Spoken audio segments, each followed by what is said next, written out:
Oh, all right. So I've had enough time to do a lot of stuff. Oh wait, I have to do a lot of shit later this afternoon. Oh god, I'm actually just when I mean doing something, I mean just try and distract myself from the burning world around me. Like world is still literally on fire. But let's think about something else. I have another Black Widow notification from WatchMojo, and I've been trying to upload these videos like crazy. So these will be the only videos that I'll probably do for now. And then there's also a Fear Street trailer and a certain Nostalgia Critic episode that I want to react to, leading up to a certain movie coming out at the end of the month. And all right, so anyways, Black Widow, I enjoyed it a lot. I really loved it. Like I said, it's not in my. It's one of my favorite. It's probably one of the best MCU films. Not in my top five, but somewhere in the top 10. Arguably, I've got to really rewatch a lot of these. But I only rewatch all of them together like once a year. Like at the beginning of the year, it's like I watch the first Iron Man film, and then I'm like, you know what? Now I'm in the mood. Although I only really rewatched the first Iron Man film during New Year's, so it's like it helps. But like I've said, Scarlett Johansson was great in the film, but the real MVP of this movie was Florence Pugh as Yelena Belova. And like I said, I'm a huge fan of Florence Pugh's, huge fan of Yelena Belova, and just awesome. Of course, when I mean Yelena Belova, I mean the Marvel Knights series, not some of the things outside of the Marvel Knights. Hold on, Marvel Knight Black Widow.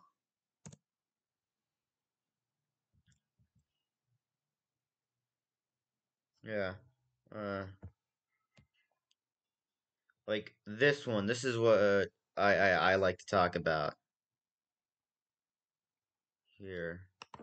This is the Black Widow. This is like my favorite of the Black Widow runs. Oh yeah. This also includes the Pale Little Spider comic as well. I remember that. But yeah, like a lot of the Marvel Knights stuff under with Black Widow is some of the best Black Widow stuff I think you could get. Personally, for me at least, I always tell people, you got to read the Marvel Knights because that's the real good stuff. But my only real problem with Black Widow is that I want to see more Florence Pugh. I've got a few, but it's like, oh man, I just want to see more. But we are going to get more surprisingly in Hawkeye. The only problem I have is a certain issue I had with WandaVision. And spoilers as well for WandaVision, but just assume spoilers throughout for like the entire MCU. So throughout WandaVision, Monica Rambeau and Wanda have this weird relationship thing, and for me, it's like that was my least favorite part of WandaVision. Just anytime it cuts back to that, it's like that's really the only bad part of this series. I know people are like, "Ooh, what about the Ralph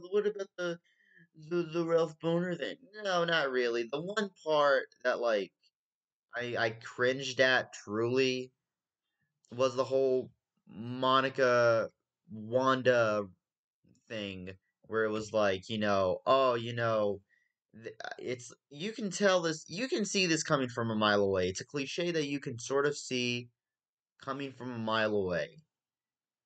Not sort of, really see, where they start off as enemies, but then they'll become friends, you know, sort of thing. And okay, here's the difference that I think I can be able to tolerate it in Batman v Superman, though, because the thing is, Batman v Superman isn't really much of a versus film as well as it's trying to be its own thing, but the problem with Batman v Superman was that the studios came in and did not give Snyder creative control to tell a singular story, and they just told Snyder, do all of this.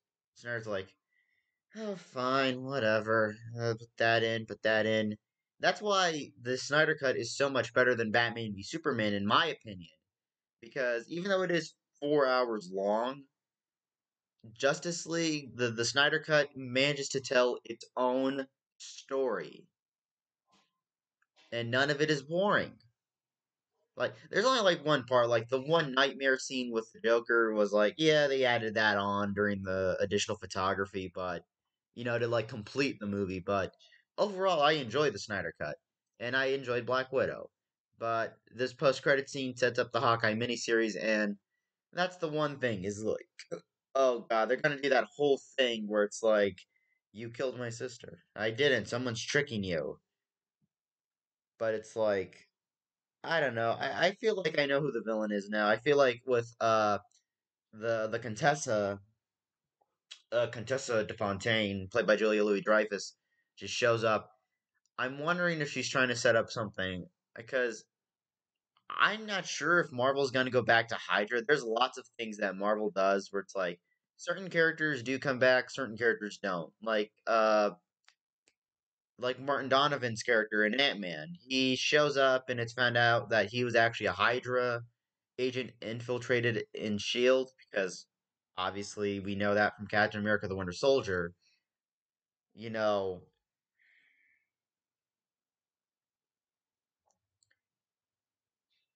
oh god, I feel like I've got a zit here.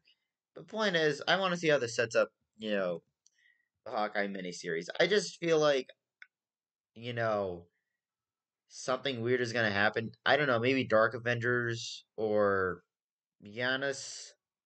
Or I hear there's a thing in the comics called Leviathan, so maybe that's what's going to lead into this. Because I don't know if I can trust you. Welcome to Watch Mojo, and today we're discussing how Black Widow's post-credits scene sets up the Hawkeye miniseries. Things are about to get weird. Just like Budapest all over again. You and I remember Budapest very differently. I'm trying to save your life, you idiot. Yeah, well, I don't want you to. How's that? In case you haven't seen Black Widow or several other recent entries in the MCU, Spoilers. This is your spoiler warning. What did you think of Black Widow? Are you hyped for Hawkeye? Let us know in the comments. I am hyped for Hawkeye, because Hawkeye was literally that character for me. Like, I know, like, big internet naysayers are like, oh, I don't like Hawkeye. I like Hawkeye. Plus, I'm going to say, I think Jeremy Renner's a good actor. Come at me. Alright? Like, that's the thing. Jeremy Renner is the most canceled actor in the MCU because it's like something happens, the internet cancel, cancel, cancel, recast.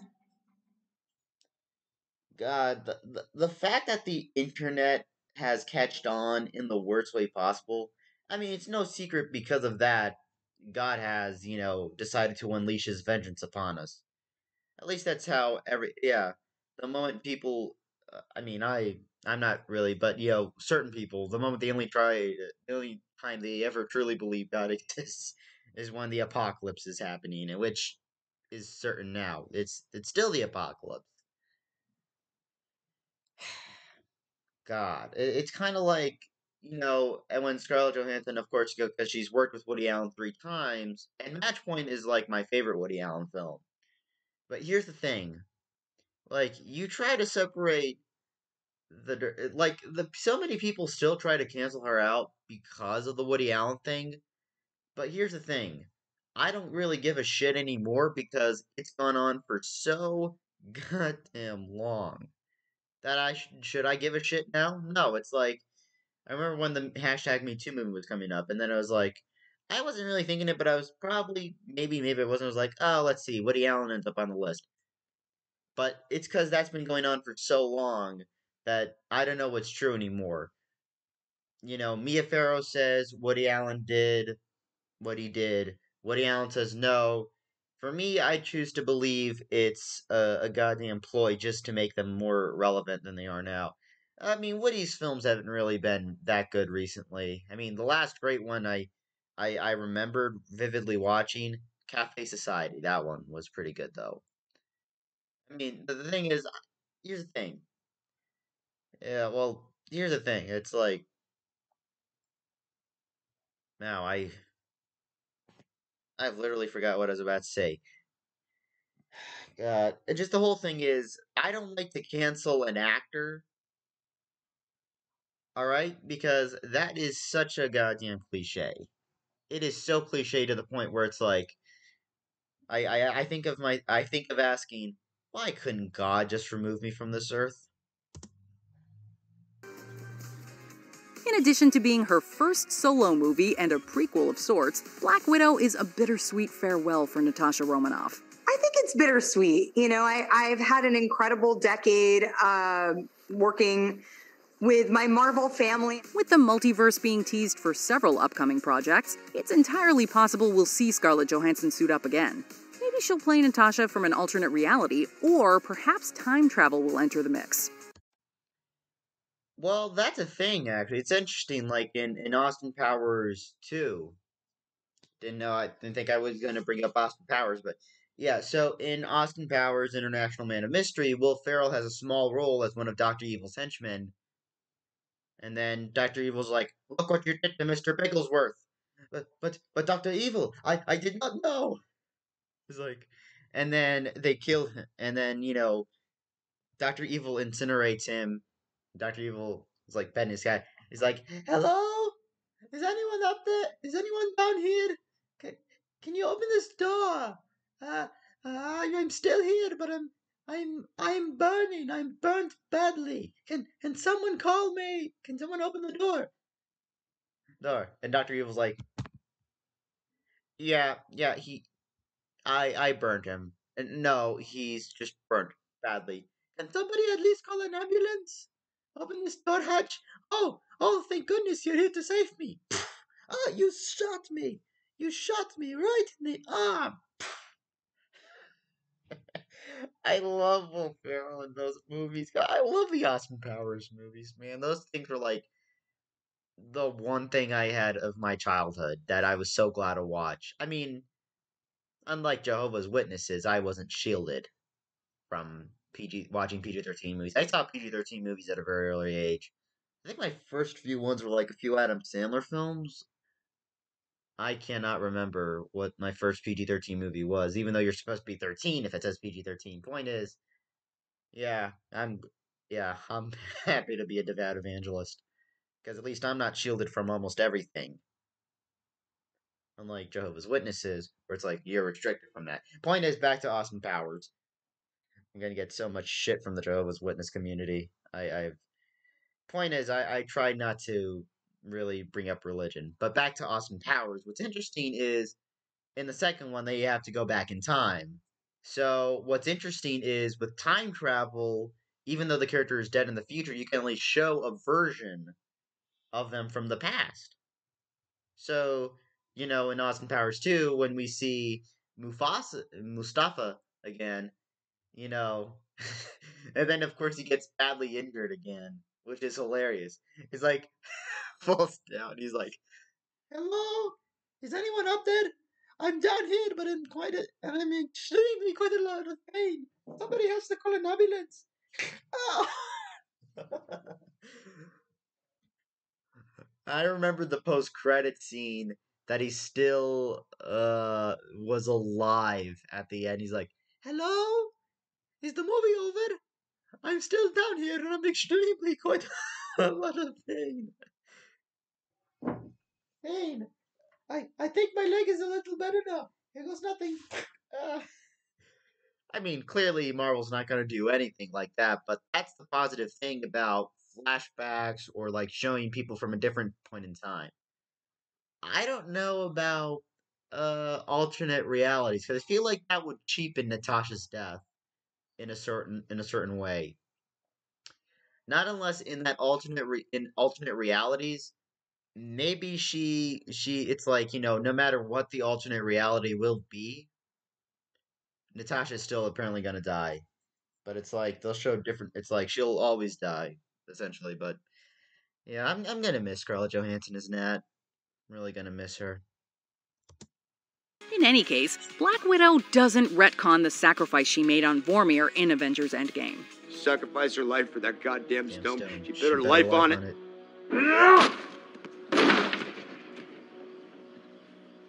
She's not coming back.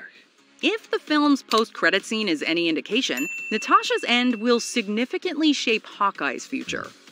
Although Tony Stark got a tear-jerking funeral, some fans were frustrated that Natasha didn't receive a similar send-off. At the end of Black Widow, Well, from what I heard, okay, I've mentioned this in the last video.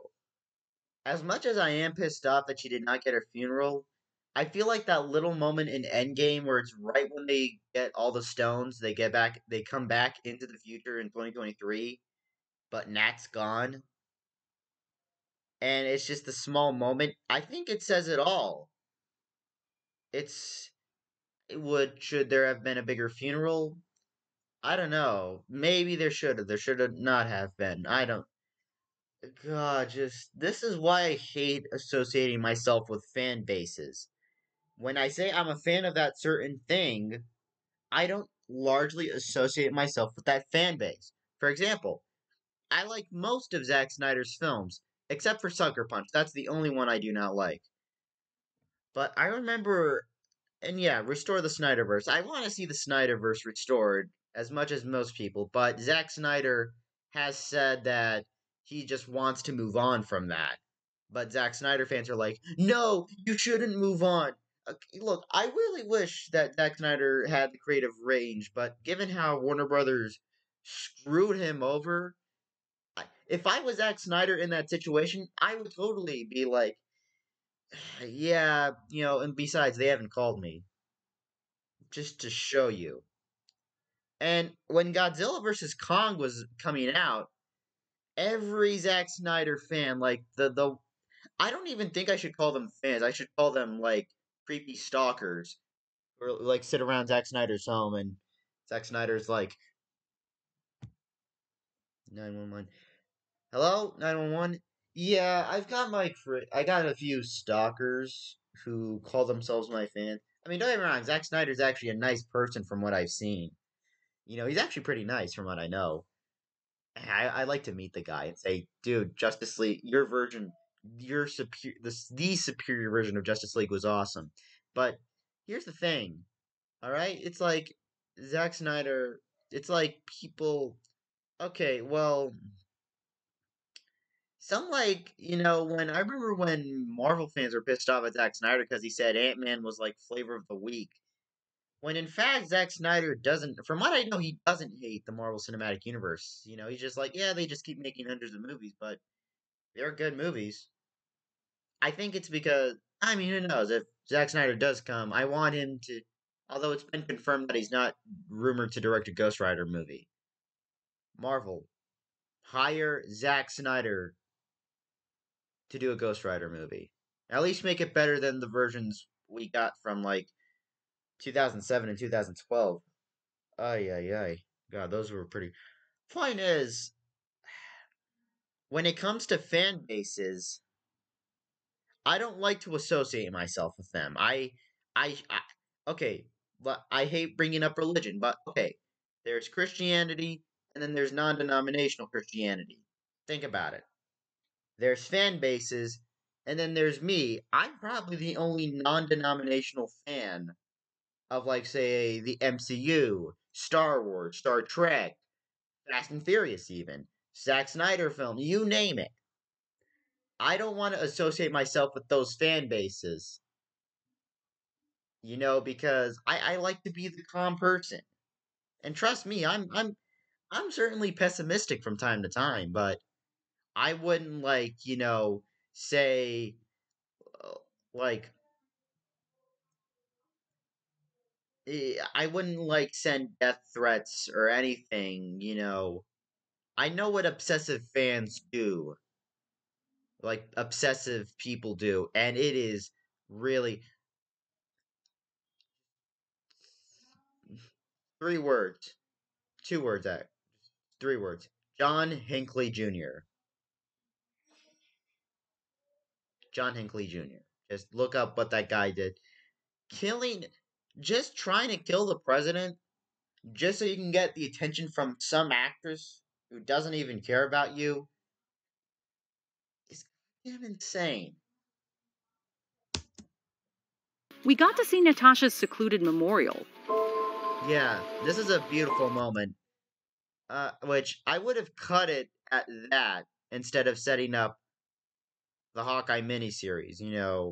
I should probably do an edit of Black Widow. It's like everyone. I edited Black Widow, but the appearance from Julia Louis-Dreyfus is no longer there because it is beautifully scored. This moment is beautifully scored on the piano by Lauren Balfe, who did a great score, by the way.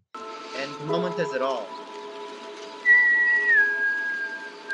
Covered with gifts and decorations, it's clear that Natasha was mourned by her fellow heroes. The grave is presumably empty, though, as Clint Barton wasn't able to reclaim her body from Vormir upon obtaining the Soul Stone. Clint, where's Nat? True. Following the events of Endgame, Yelena Belova visits her sister's grave, dressed as Cher Horowitz. Come on, Fanny.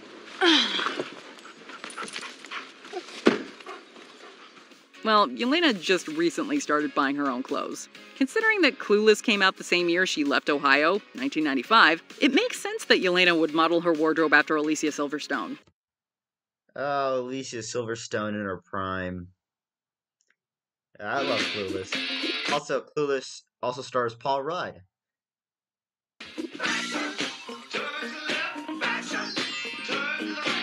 Speaking of actors who rose to superstardom in the 90s, Yelena is soon joined by Contessa Valentina Allegra de Fontaine, played by Julia Louis-Dreyfus. Sorry.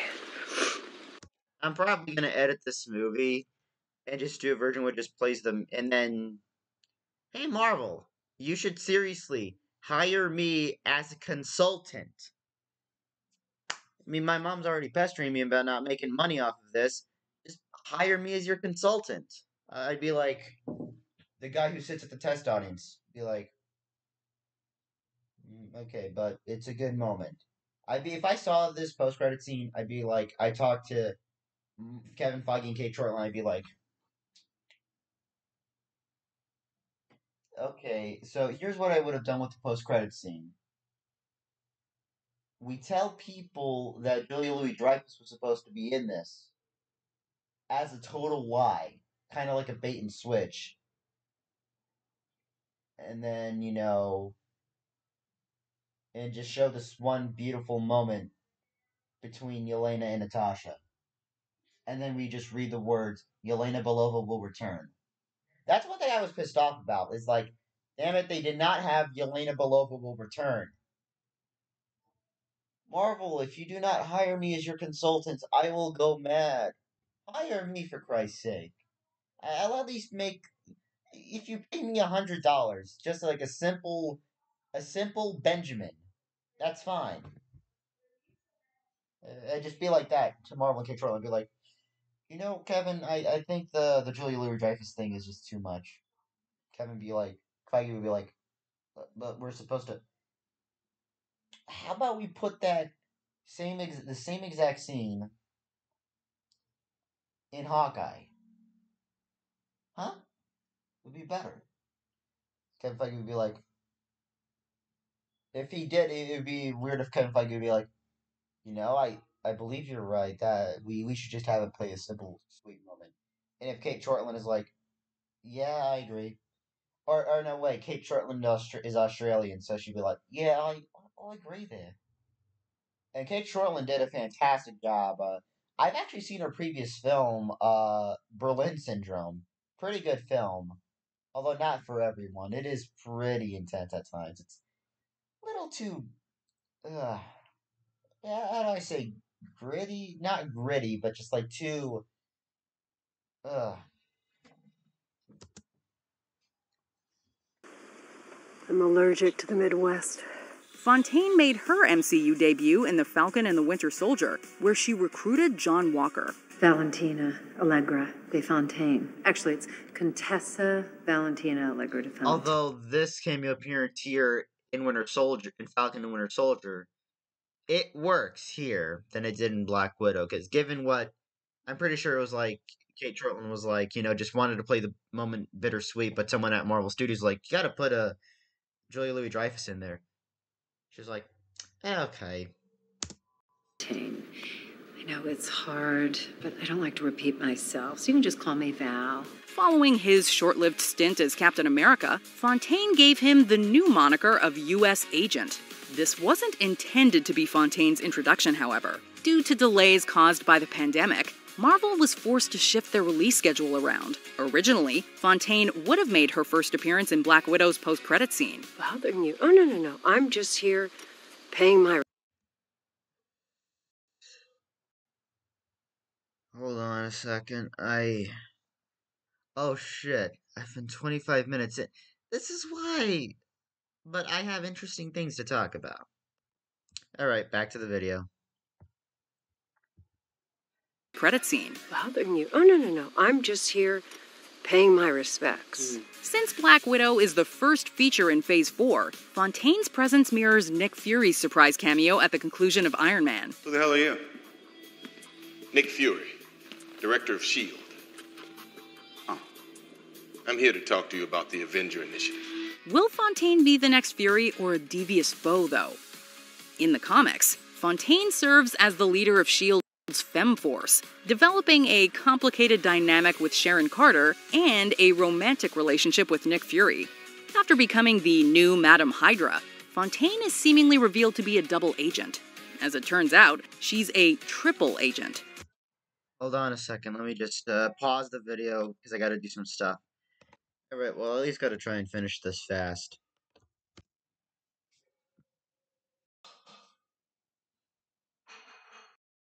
Fontaine betrays Hydra to deliver an artifact known as the Box to Leviathan, a Soviet terrorist group. Fontaine's Russian background gives her a potential link to Yelena, although her MCU history is still unfolding. While Fontaine remains a mysterious player, we can safely say that Yelena is now working for her. In the post-credit scene, Fontaine gives Yelena her next assignment. Maybe you'd like a shot at the man responsible for your sister's death. Handing her a photo of Clint Barton, Fontaine identifies him as the one responsible for Natasha's death. Of course, we all know that Clint did everything in his power to take Natasha's place on Vormir.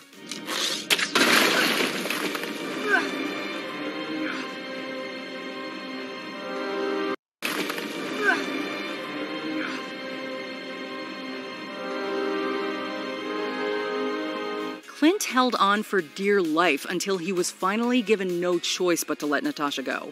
It's possible that Fontaine has been feeding Yelena a different story, however. Maybe Fontaine led Yelena to believe that Clint forced Natasha off the cliff, just as Thanos threw Gamora to her doom.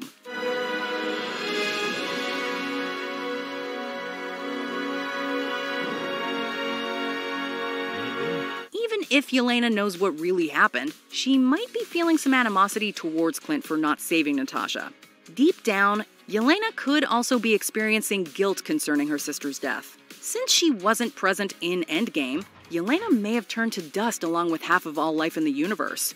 This would make Natasha's sacrifice even more personal, giving up her life so her sister could live.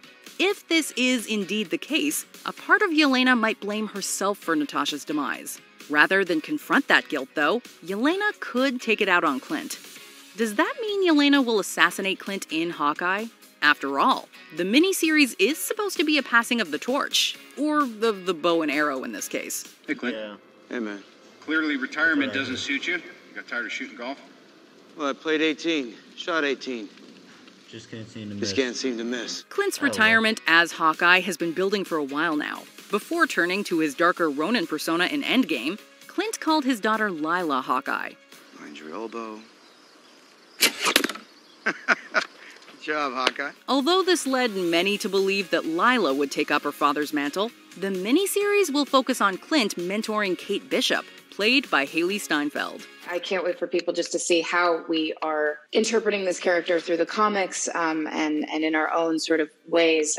She's such a badass. There's no denying that. I've read a few of the Kate Bishop comics. They're really good. Like, some of the new Hawkeye comics are really good. I've been reading some of those just to lead into Hawkeye. But mostly because there's going to be a dog in the series. And Lucky the pizza dog. Smart and witty and quick. Since Kate is poised to be the new Hawkeye, the miniseries could mark Clint's last stand. It would certainly be a shocking turn of events if Clint died at Yelena's hands. That said, Marvel did just spend an entire film establishing Yelena as a hero. Even if she does target Clint, we have a hard time believing she will go through with it. You know, I wish there was a way I just feel like that I could let her know everything. that we won. Oh shit! Hold on. I forgot about like, I forgot about the ads. All right, back to it. We did it.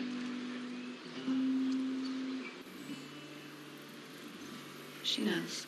Whatever awaits, Florence Pugh will return as Yelena in the miniseries, but we still don't know the extent of her role. Maybe she'll make a brief cameo, maybe she'll have an episode-long arc, or maybe she'll be an integral supporting player throughout. We suspect the series will see Yelena and Clint cope with Natasha's death, ultimately finding comfort in one another.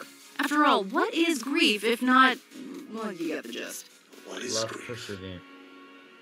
If not love, persevering. Hawkeye may also reveal Fontaine's true motivations. Between Yelena and John Walker, Fontaine appears to be putting together a team.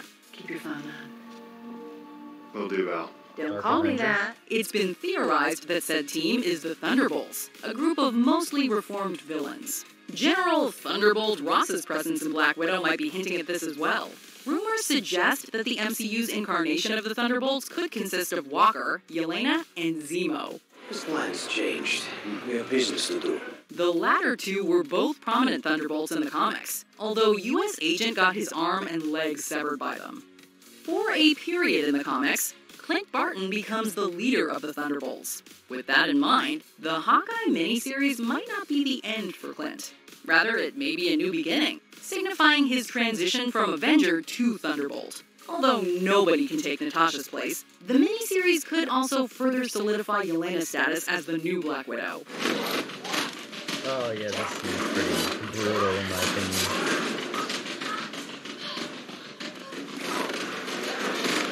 As Clint and Yelena ally themselves with the Thunderbolts, Kate Bishop may join up with another team, the Young Avengers. Before we continue, be sure to subscribe to our channel and ring the bell to get notified about our latest videos. You have the option... Hold on a second, let me just mute here. My mom's talking in the background.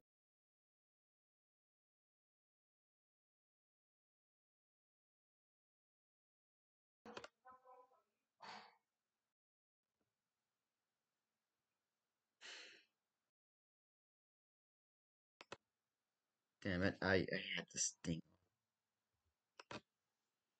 To be notified for occasional videos or all of them. If you're on your phone, make sure you go into your settings and switch on notifications. The ads for Black Widow say face the past, reveal the future. We're family.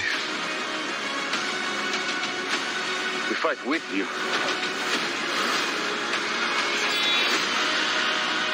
While that future isn't set in stone, we're just happy that Yelena will be a part of it. For that reason alone, Hawkeye cannot get here soon enough. Do you agree with our picks? Check out this other recent clip from Watch Mojo, and be sure to subscribe and ring the bell to be notified about our latest videos. So that's interesting. I can totally see, what they're talking about, but like it is, I don't really like to theorize until I know what the hell's going on. I like to see the show first. So let's see, Hawkeye television miniseries. Alright, Hawkeye 2021 TV series. Oh, there's another one, but not related to Marvel Comics. Hold on, let me just mute the microphone here, or pause. I have to run an errand again. God damn it. Yeah, god damn it is well warranted in this case, because I have to go. Oh yeah, I looked up this. So let's see. All right, this will be apparently Clint's final appearance, final time as Hawkeye. Maybe he'll retire. We don't know what happens. The series further explores the character's time as Ronin, as first shown in Avengers Endgame. Okay. I see. Haley Steinfeld as Kate Bishop. I love Haley Steinfeld, so I'm so excited. Oh, Vera Farmiga is in this as well. I freaking love Vera Farmiga. Tony Dalton as Jack Duquesne. Jack Duquesne. Barton's early mentor. William Lopez. Who is Maya? Oh, Echo. A deaf Native American who can perfectly copy another person's movements. Additionally, Florence Pugh reprised her role as Yelena Belova. Jolt, a golden retriever, plays Lucky the pizza dog. And alright, so I think they've started filming. Yeah, filming wrapped on April 21st, 2021.